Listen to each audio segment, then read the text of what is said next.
So here we are in, this is one of 3 tunnels that we have. It is 34 by 144. We grow and plant spinach as one of these tunnels. There is 15 varieties of spinach in here right now, and every year we've been trialing spinach since 2006 to find the best varieties for winter growing of spinach. And a lot of that has to do with varieties that'll yield, varieties that have good color, varieties that are easy to pick, varieties that have disease resistance. Cladosporium is one of the worst spotted disease for spinach, and so we quickly took out varieties that got that really easily and then would spread it to the rest. So we've trialed over 50 varieties of spinach. Some you can't even buy anymore because they keep moving them in and out so fast.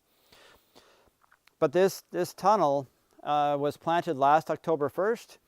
We've been picking it since December 1st, picking it weekly to go to our farmers markets. The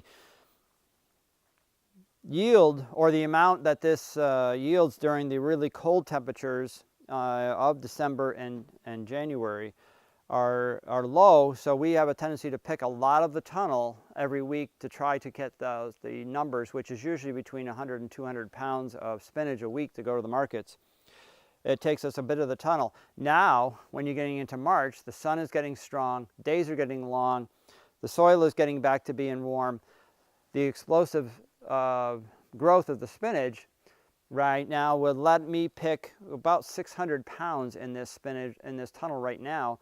And we have orders right now for that much.